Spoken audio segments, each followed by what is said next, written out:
ਜਰਨੈਲ ਸਿੰਘ ਭਿੰਡਰਾਂਵਾਲਾ ਸੰਤ ਜਾਂ ਟੈਰਰਿਸਟ? ਕੀ ਭਿੰਡਰਾਂਵਾਲਾ ਖਾਲਿਸਤਾਨੀ ਸਨ ਜਾਂ ਕਾਂਗਰਸ ਦੇ ਦਿਮਾਗ ਦੀ ਉਪਜ ਸਨ? ਭਿੰਡਰਾਂਵਾਲਾ ਬਾਰੇ ਇਹ तमाम ਸਵਾਲ ਅਕਸਰ ਚਰਚਾ ਵਿੱਚ ਰਹੇ ਹਨ ਅਤੇ ਆਪੋ ਆਪਣੇ ਵਿਚਾਰਧਾਰਕ ਪਰਪੇਖ ਦੇ ਲਿਹਾਜ਼ ਨਾਲ ਉਹਨਾਂ ਦੀ ਸ਼ਖਸੀਅਤ ਨੂੰ ਉਸਾਰਿਆ, ਘੜਿਆ ਤੇ ਵਿਗਾੜਿਆ ਜਾਂਦਾ ਰਿਹਾ ਹੈ। ਸੀਨੀਅਰ ਪੱਤਰਕਾਰ ਆਈਪੀ ਸਿੰਘ ਨੇ ਬੜੇ ਹੀ ਸੰਜੀਦਾ ਅੰਦਾਜ਼ ਵਿੱਚ ਇਸ ਪੂਰੇ ਵਰਤਾਂਤ ਨੂੰ ਇਤਿਹਾਸਕ ਹਵਾਲਿਆਂ ਸਮੇਤ ਬਿਆਨ ਕੀਤਾ ਹੈ। ਉਹ ਲਿਖਦੇ ਹਨ ਕਿ ਕੁਝ ਦਿਨ ਪਹਿਲਾਂ ਲਖੀਮਪੁਰ ਖੀਰੀ ਵਿਖੇ ਇੱਕ ਸਿੱਖ ਪ੍ਰਦਰਸ਼ਨਕਾਰੀ ਵੱਲੋਂ ਜਰਨੈਲ ਸਿੰਘ ਭਿੰਡਰਾਂਵਾਲੇ ਦੀ ਫੋਟੋ ਵਾਲੀ ਟੀ-ਸ਼ਰਟ ਪਹਿਨੇ ਹੋਣ ਬਾਰੇ ਇੱਕ ਪੱਤਰਕਾਰ ਦੇ ਪੁੱਛੇ ਸਵਾਲ ਉੱਪਰ ਬੀਕੇਯੂ ਆਗੂ ਰਾਕੇਸ਼ ਟਕੈਤ ਦਾ ਸੰਖੇਪ ਜਵਾਬ ਸੀ। ਕੁਝ ਲੋਕ ਉਹਨਾਂ ਨੂੰ ਸੰਤ ਸਮਝਦੇ ਹਨ ਅਤੇ ਸਰਕਾਰ ਸਮਝਦੀ ਹੈ ਕਿ ਉਹ ਅੱਤਵਾਦੀ ਹਨ। ਇੱਕ ਛੋਟੇ ਜਿਹੇ ਵਾਕ ਵਿੱਚ ਟਕੈਤ ਨੇ ਭਿੰਡਰਾਂਵਾਲੇ ਬਾਰੇ ਪ੍ਰਚਲਿਤ ਧਾਰਨਾ ਵਿੱਚ ਤਿੱਖੀ ਵੰਡ ਨੂੰ ਉਭਾਰ ਕੇ ਪੇਸ਼ ਕਰ ਦਿੱਤਾ। ਫਰਕ ਸਿਰਫ ਇੰਨਾ ਹੈ ਕਿ ਪੰਜਾਬ ਦੇ ਬਹੁਤ ਸਾਰੇ ਲੋਕ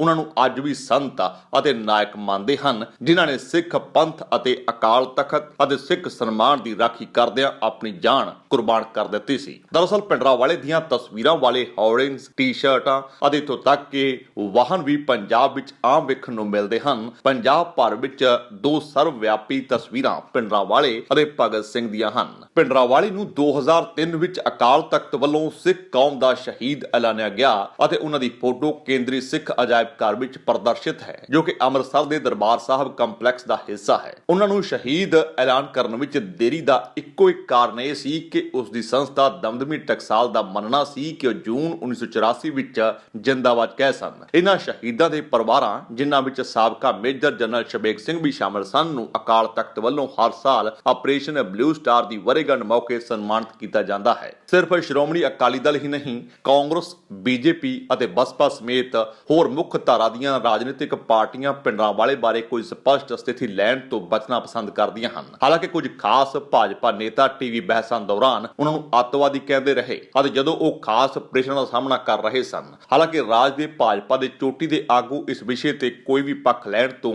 ਬਚਦੇ ਰਹੇ ਹਨ। ਪੰਜਾਬ ਵਿੱਚ ਸਿੱਖਾਂ ਅਤੇ ਹਿੰਦੂਆਂ ਵਿੱਚ ਰਾਏ ਵੰਡੀ ਹੋਈ ਹੈ, ਪਰ ਦੋਵਾਂ ਧਿਰਾਂ ਨੇ ਇਸ ਵਿਰੋਧਤਾਈ ਦੇ ਨਾਲ ਮਿਲ ਕੇ ਰਹਿਣਾ ਸਿੱਖਿਆ ਹੈ ਅਤੇ ਅਕਾਲੀ ਦਲ ਅਤੇ ਭਾਜਪਾ ਨੇ 23 ਸਾਲਾਂ ਤੋਂ ਵੱਧ ਸਮੇਂ ਤੱਕ ਸਫਲਤਾਪੂਰਵਕ ਸਾਂਝੇਦਾਰੀ ਕੀਤੀ ਸੀ। ਸਭ ਕੁਝ ਬਲੈਕ ਐਂਡ ਵਾਈਟ ਵਿੱਚ ਨਹੀਂ ਹੈ। ਜੇ ਕੁਝ ਸਿੱਖ ਭਿੰਡਰਾਂਵਾਲੇ ਦੀ ਆਲੋਚਨਾ ਕਰਦੇ ਰਹਿੰਦੇ ਹਨ ਤਾਂ ਕੁਝ ਹਿੰਦੂ ਵੀ ਇੱਕ ਸੂਝਵਾਨ ਸਮਝ ਚਾਹੁੰਦੇ ਹਨ। ਖਰੜ ਨਿਵਾਸੀ ਨਵਦੀਪ ਗੁਪਤਾ ਨੇ ਇਹ ਪੁੱਛਣ ਲਈ ਆਰਟੀਆਈ ਅਰਜ਼ੀਆਂ ਦਾਇਰ ਕੀਤੀਆਂ ਕਿ ਕੀ ਪੁਲਿਸ ਦੇ ਰਿਕਾਰਡ ਵਿੱਚ ਭਿੰਡਰਾਂਵਾਲੇ ਦਾ ਜ਼ਿਕਰ ਅੱਤਵਾਦੀ ਵਜੋਂ ਕੀਤਾ ਗਿਆ ਸੀ ਜਾਂ ਸਾਕਾ ਨੀਲਾ ਤਾਰਾਂ ਤੋਂ ਪਹਿਲਾਂ ਉਸ ਵਿਰੁੱਧ ਕੋਈ ਐਫਆਈਆਰ ਦਰਜ ਕੀਤੀ ਗਈ ਸੀ। ਨਕਾਰਾਤਮਕ ਵਿੱਚ ਜਵਾਬ ਪ੍ਰਾਪਤ ਕਰਨ ਤੋਂ ਬਾਅਦ ਉਸਨੇ ਮੀਡੀਆ ਵਿੱਚ ਇਸ ਨੂੰ ਉਭਾਰਨ ਦਾ ਇੱਕ ਬਿੰਦੂ ਬਣਾਇਆ ਅਤੇ ਉਸ ਨੂੰ ਇੱਕ ਸ਼ਹੀਦ ਦੱਸਿਆ ਗਿਆ। ਨਾ ਸਿਰਫ ਅਕਾਲੀ ਦਲ ਬਲਕਿ ਕਾਂਗਰਸ ਅਤੇ ਭਾਜਪਾ ਦੇ ਨੇਤਾ ਹਨ ਜੋ ਕਿਸੇ ਸਮੇਂ ਭਿੰਡਰਾਂਵਾਲੇ ਦੇ ਨੇੜਲੇ ਸਨ ਅਤੇ ਅੱਜ ਵੀ ਉਹਨਾਂ ਦੀ ਪ੍ਰਸ਼ੰਸਾ ਕਰਦੇ ਹਨ, ਉਹਨਾਂ ਦਾ ਬਚਾਅ ਕਰਦੇ ਹਨ। ਪੰਜਾਬ ਭਾਜਪਾ ਦੇ ਬੁਲਾਰੇ ਐਡਵੋਕੇਟ ਹਰਿੰਦਰ ਸਿੰਘ ਕਾਲੋਂ, ਜੋ ਆਪਰੇਸ਼ਨ ਬਲੂ ਸਟਾਰ ਤੋਂ ਬਾਅਦ ਇੱਕ ਵਾਰ ਆਲ ਇੰਡੀਆ ਸਿੱਖ ਸਟੂਡੈਂਟ ਫੈਡਰੇਸ਼ਨ ਦੇ ਮੁਖੀ ਸਨ, ਉਹਨਾਂ ਨੇ ਨਾ ਸਿਰਫ ਭਿੰਡਰਾਂਵਾਲੇ ਨਾਲ ਨੇੜਤਾ ਰੱਖੀ ਬਲਕਿ ਹਾਲ ਹੀ ਵਿੱਚ ਇੱਕ ਟੀਵੀ ਇੰਟਰਵਿਊ ਵਿੱਚ ਉਹਨਾਂ ਦਾ ਬਚਾਅ ਵੀ ਕੀਤਾ। ਇਸ ਇੰਟਰਵਿਊ ਵਿੱਚ ਕਾਲੋਂ ਨੇ 3 ਖੇਤੀ ਕਾਨੂੰਨਾਂ ਦਾ ਵੀ ਬਚਾਅ ਕੀਤਾ ਅਤੇ ਪ੍ਰਧਾਨ ਮੰਤਰੀ ਨਰਿੰਦਰ ਮੋਦੀ ਦੀ ਪ੍ਰਸ਼ੰਸਾ ਕਰਦਿਆਂ ਕਿਹਾ ਕਿ ਉਹ ਸਿੱਖਾਂ ਪ੍ਰਤੀ ਸੁਹਿਰਦ ਹਨ। ਹਰਸਿਮਰਤ ਕੌਰ ਬਾਦਲ 4 ਜੂਨ 2019 ਨੂੰ ਆਪਣੇ ਅਧਿਕਾਰਤ ਫੇਸਬੁੱਕ ਪੇਜ ਤੋਂ ਇੱਕ ਪੋਸਟ ਵਿੱਚ ਮੋਦੀ ਸਰਕਾਰ ਵਿੱਚ ਕੇਂਦਰੀ ਮੰਤਰੀ ਸਨ। ਉਸ ਵੇਲੇ ਉਹਨਾਂ ਨੇ ਉਹਨਾਂ ਨੂੰ ਸ਼ਰਧਾਂਜਲੀ ਭੇਟ ਕੀਤੀ ਸੀ, ਜਿਨ੍ਹਾਂ ਨੇ ਅਕਾਲ ਤਖਤ ਦੀ ਇੱਜ਼ਤ ਦੀ ਰਾਖੀ ਲਈ ਆਪਣੇ ਆਪ ਨੂੰ ਕੁਰਬਾਨ ਕਰ ਦਿੱਤਾ ਸੀ। 4 ਦਿਨਾਂ ਬਾਅਦ 8 ਜੂਨ ਨੂੰ ਉਹਨਾਂ ਨੇ ਉਹਨਾਂ ਲੋਕਾਂ ਲਈ ਸਤਿਕਾਰ ਦੁਹਰਾਇਆ ਜਿਨ੍ਹਾਂ ਨੇ ਸਿੱਖ ਧਰਮ ਅਤੇ ਸ੍ਰੀ ਅਕਾਲ ਤਖਤ ਦੀ ਰਾਖੀ ਕਰਦਿਆਂ ਆਪਣੀਆਂ ਜਾਨਾਂ ਕੁਰਬਾਨ ਕੀਤੀਆਂ ਸਨ। ਬੀਜੇਪੀ ਆਗੂ ਡਾਕਟਰ ਸੁਬਰਾਮਨੀਅਮ ਸਵਾਮੀ ਸਾਕਾ ਨੀਲਾ ਤਾਰਾ ਤੋਂ ਪਹਿਲਾਂ ਅਤੇ ਬਾਅਦ ਵਿੱਚ ਭਿੰਡਰਾਂਵਾਲੇ ਬਾਰੇ ਮਤਭੇਦ ਵਿਚਾਰਾਂ ਨੂੰ ਕਾਇਮ ਰੱਖਦੇ ਰਹੇ ਹਨ। ਉਹ ਆਪਰੇਸ਼ਨ ਬਲੂ ਸਟਾਰ ਦੀ ਸਖਤ ਆਲੋਚਨਾ ਸਮੇਤ ਆਪਣੇ ਵਿਚਾਰਾਂ ਵਿੱਚ ਇਕਸਾਰ ਰਹੇ ਹਨ। ਆਰਮੀ ਐਕਸ਼ਨ ਦੇ ਤੁਰੰਤ ਬਾਅਦ ਲਿਖੇ ਗਏ ਕ੍ਰੀਏਟਿੰਗ ਏ ਸ਼ਹੀਦ ਸਰਲੇਖ ਦੇ ਇੱਕ ਲੇਖ ਵਿੱਚ ਉਸਨੇ ਸਵਾਲ ਕੀਤਾ ਕਿ ਜੇ ਭਿੰਡਰਾਂਵਾਲੇ ਇੱਕ ਕਾਤਲ ਸਨ ਤਾਂ ਇਸ ਦਾ ਠੋਸ ਸਬੂਤ ਕੀ ਸੀ। ਫੌਜ ਦੀ ਕਾਰਵਾਈ, ਕੇਂਦਰ ਸਰਕਾਰ ਦੁਆਰਾ ਧੱਕੇ ਗਏ ਇਰਾਦਿਆਂ ਅਤੇ ਬਿਰਤਾਂਤਾਂ ਤੇ ਕਈ ਹੋਰ ਸਵਾਲ ਉਠਾਉਣ ਤੋਂ ਇਲਾਵਾ ਉਸ ਲੇਖ ਵਿੱਚ ਸਵਾਮੀ ਨੇ ਇਹ ਦਲੀਲ ਦਿੱਤੀ ਸੀ ਕਿ ਜਿਨ੍ਹਾਂ ਸਿੱਖਾਂ ਨੂੰ ਉਹਨਾਂ ਬਾਰੇ ਘਬਰਾਉਣ ਵਾਲਾ ਸ਼ੱਕ ਸੀ, ਉਹਨਾਂ ਕੋਲ ਹੁਣ ਕੋਈ ਨਹੀਂ ਹੈ। ਉਸਨੇ ਇਹ ਵੀ ਭਵਿੱਖਬਾਣੀ ਕੀਤੀ ਸੀ ਕਿ ਭਿੰਡਰਾਂਵਾਲਿਆਂ ਦੀ ਹੱਤਿਆ ਇਸ ਤੋਂ ਵੀ ਉਲਟ ਰਹੀ ਹੈ। ਇੱਕ ਭਿੰਡਰਾਂਵਾਲੇ ਦੀ ਬਜਾਏ ਮੈਂ ਅੰਦਾਜ਼ਾ ਵੀ ਨਹੀਂ ਲਗਾ ਸਕਦਾ ਕਿ ਉਸ ਦੀ ਸ਼ਹਾਦਤ ਕਾਰਨ ਕਿੰਨੇ ਨਵੇਂ ਪੈਦਾ ਹੋਏ ਹਨ, ਜਦਕਿ ਉਹਨਾਂ ਦੀਆਂ ਕੁਝ ਟੀਵੀ ਇੰਟਰਵਿਊ ਪਹਿਲਾਂ ਵੀ ਉਪਲਬਧ ਹਨ ਅਤੇ ਭਿੰਡਰਾਂਵਾਲੇ ਦੇ ਸਮਰਥਕ ਅਕਸਰ ਇਹਨਾਂ ਦਾ ਹਵਾਲਾ ਦਿੰਦੇ ਹੋਏ ਆਪਣੀ ਗੱਲ ਰੱਖਦੇ ਹਨ। 23 ਅਪ੍ਰੈਲ 2016 ਨੂੰ ਜਲੰਧਰ ਵਿੱਚ ਇੱਕ ਸਮਾਗਮ ਦੌਰਾਨ ਸਵਾਮੀ ਨੇ ਕਿਹਾ ਕਿ ਸੰਤ ਭਿੰਡਰਾਂਵਾਲੇ ਇੱਕ ਧਾਰਮਿਕ ਪ੍ਰਚਾਰਕ ਸਨ। ਜੋ ਮੈਂ ਵੇਖਿਆ ਅਤੇ ਜੋ ਮੈਂ ਨਿੱਜੀ ਤੌਰ ਤੇ ਜਾਣਦਾ ਸੀ ਅਤੇ ਸਪਸ਼ਟ ਸੀ ਕਿ ਉਹ ਇਹ ਵੀ ਸੀ ਕਿ ਉਹ ਨਸ਼ਿਆਂ ਦੇ ਵਿਰੁੱਧ ਅਤੇ ਪੰਜਾਬ ਦੇ ਹੋਰ ਸਮਾਜਿਕ ਮੁੱਦਿਆਂ ਤੇ ਬੋਲ ਰਹੇ ਸਨ। ਉਹ ਜਵਾਨ ਸਨ, ਉਮਰ 35 ਸਾਲ ਸੀ, ਭਾਸ਼ਣ ਜੋਸ਼ੀਲੇ ਸਨ। ਇੱਕ ਵਾਰ ਸੋਵੀਅਤ ਰਾਜਦੂਤ ਨੇ ਮੈਨੂੰ ਇਹ ਵੀ ਪੁੱਛਿਆ ਕਿ ਮੈਂ ਭਿੰਡਰਾਂਵਾਲੇ ਦਾ ਸਮਰਥਨ ਕਿਉਂ ਕਰ ਰਿਹਾ ਹਾਂ ਅਤੇ ਮੈਂ ਉਹਨਾਂ ਨੂੰ ਕਿਹਾ ਕਿ ਮੈਂ ਉਸ ਦਾ ਸਮਰਥਨ ਨਹੀਂ ਕਰ ਰਿਹਾ, ਪਰ ਤੁਸੀਂ ਉਸ ਨੂੰ ਅੱਤਵਾਦੀ ਨਹੀਂ ਕਹਿ ਸਕਦੇ ਕਿਉਂਕਿ ਉਹ ਹਰ ਰੋਜ਼ ਅਕਾਲ ਤਖਤ ਸਾਹਿਬ ਵਿਖੇ ਪ੍ਰੈਸ ਕਾਨਫਰੰਸ ਕਰਦੇ ਹਨ ਕਿ ਕੋਈ ਅੱਤਵਾਦੀ ਰੋਜ਼ਾਨਾ ਉਸ ਦੀ ਜਗ੍ਹਾ ਤੇ ਪ੍ਰੈਸ ਕਾਨਫਰੰਸ ਕਰੇਗਾ। ਧਾਰਨਾਵਾਂ ਬਣਦੀਆਂ ਹਨ, ਦ੍ਰਿਸ਼ਟੀਕੋਣ ਬਦਲੇ ਜਾਂਦੇ ਹਨ। ਸਵਾਮੀ ਨੇ ਕਿਹਾ ਕਿ ਬਲੂ ਸਟਾਰ ਇੰਦਰਾ ਗਾਂਧੀ ਦੀ ਮਜਬੂਰੀ ਵੀ ਸੀ। ਸਵਾਮੀ ਨੇ ਕਿਹਾ ਕਿ ਬਲੂ ਸਟਾਰ ਇੰਦਰਾ ਗਾਂਧੀ ਦੀ ਮਜਬੂਰੀ ਵੀ ਸੀ ਕਿਉਂਕਿ ਉਹ USSR ਦੇ ਦਬਾਅ ਦਾ ਸਾਹਮਣਾ ਕਰ ਰਹੀ ਸੀ ਕਿ ਭਿੰਡਰਾਂਵਾਲਾ ਖਾਲਿਸਤਾਨੀ ਸੀ। ਇਸ ਬਾਰੇ IP ਸਿੰਘ ਹਵਾਲੇ ਨਾਲ ਲਿਖਦੇ ਹਨ, ਹਾਲਾਂਕਿ 2 ਦਹਾਕੇ ਪਹਿਲਾਂ ਤਤਕਾਲੀ ਰਾਸ਼ਟਰੀ ਸਵੈ ਸੇਵਕ ਸੰਘ ਦੇ ਮੁਖੀ KC ਸੁਦਰਸ਼ਨ ਭਿੰਡਰਾਂਵਾਲੇ ਦੀ ਅਗਵਾਈ ਵਾਲੀ ਟਕਸਾਲ ਦੇ ਮੁੱਖ ਦਫ਼ਤਰ ਦਾ ਦੌਰਾ ਕੀਤਾ ਅਤੇ ਹੋਰ ਸੀਨੀਅਰ ਟਕਸਾਲ ਨੇਤਾਵਾਂ ਦੇ ਨਾਲ ਉਸ ਦੇ ਉੱਤਰਾ ਅਧਿਕਾਰੀ ਨੂੰ ਮਿਲੇ। ਸੁਦਰਸ਼ਨ ਦੇ ਨਾਲ ਭਾਜਪਾ ਦੇ ਸੀਨੀਅਰ ਆਗੂ AR ਕੋਹਲੀ ਵੀ ਸਨ, ਜੋ ਬਾਅਦ ਵਿੱਚ ਮਿਜ਼ੋਰਮ ਦੇ ਰਾਜਪਾਲ ਅਤੇ ਪੰਜਾਬ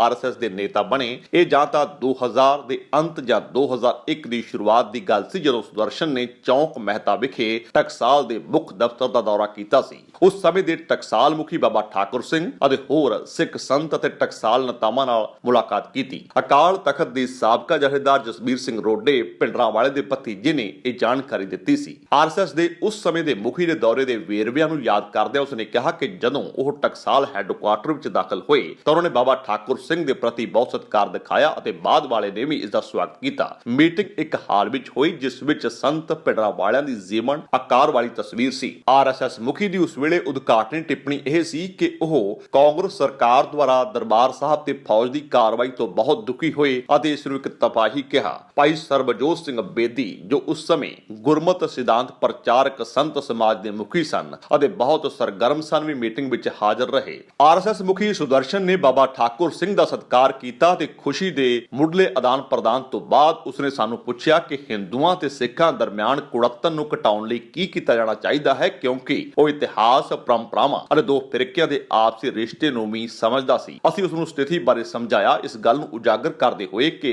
ਵਿਪਰੀਤ ਧਾਰਨਾਵਾਂ ਸਨ। ਅਸੀਂ ਇਸ ਗੱਲ ਤੇ ਜ਼ੋਰ ਦਿੱਤਾ ਕਿ ਉਹਨਾਂ ਨੂੰ ਸ਼ੁਰੂ ਤੋਂ ਹੀ ਘੱਟੋ ਘੱਟ 2 ਕੰਮ ਕਰਨੇ ਚਾਹੀਦੇ ਸਨ। ਇੱਕ ਇਹ ਕੋਸ਼ਿਸ਼ ਕਰਨਾ ਕਿ ਉਹਨਾਂ ਨੇ ਸਿੱਖਾਂ ਦੀ ਸੁਤੰਤਰ ਧਾਰਮਿਕ ਪਹਿਚਾਣ ਨੂੰ ਮਾਨਤਾ ਦਿੱਤੀ ਹੈ ਅਤੇ ਦੂਜਾ ਉਹਨਾਂ ਸਾਰੇ ਸਿੱਖ ਕੈਦੀਆਂ ਨੂੰ ਰਿਹਾ ਕਰਨਾ ਜੋ ਸਾਕਾ ਨੀਲਾ ਤਾਰਾ ਦੇ ਬਾਅਦ ਵਾਪਰੀਆਂ ਘਟਨਾਵਾਂ ਲਈ ਜੇਲ੍ਹ ਵਿੱਚ ਸਨ। ਮੁਲਾਕਾਤ ਦੇਰ ਤੱਕ ਚੱਲੀ ਸੀ ਅਤੇ ਸੁਖਾਵੇਂ ਮਾਹੌਲ ਵਿੱਚ ਸੀ ਅਤੇ ਸੁਦਰਸ਼ਨ ਦੋਵਾਂ ਮੁੱਦਿਆਂ ਤੇ ਸਕਾਰਾਤਮਕ ਲੱਗੇ ਸਨ। RSS ਮੁਖੀ ਦੀ ਇਹ ਮੁਲਾਕਾਤ ਕਾਫੀ ਕੁਝ ਬਿਆਨ ਕਰਦੀ ਹੈ ਕਿ ਉਹਨਾਂ ਦਾ ਭਿੰਡਰਾਂਵਾਲਾ ਪ੍ਰਤੀ ਕੀ ਦ੍ਰਿਸ਼ਟੀਕੋਣ ਸੀ। ਬੇਸ਼ੱਕ ਫਿਲਹਾਲ ਇਸ ਨੂੰ ਮੀਡੀਆ ਵੱਲੋਂ ਜਾਂ IT ਸੈੱਲ ਵੱਲੋਂ ਇੱਕ ਕੱਟੜਪੰਥੀ ਲੀਡਰ ਵਜੋਂ ਪ੍ਰਚਾਰਿਆ ਜਾ ਰਿਹਾ ਹੈ, ਉਹਨਾਂ ਨੂੰ ਅੱਤਵਾਦੀ ਵਜੋਂ ਉਭਾਰ ਕੇ ਪੇਸ਼ ਕੀਤਾ ਜਾ ਰਿਹਾ ਹੈ।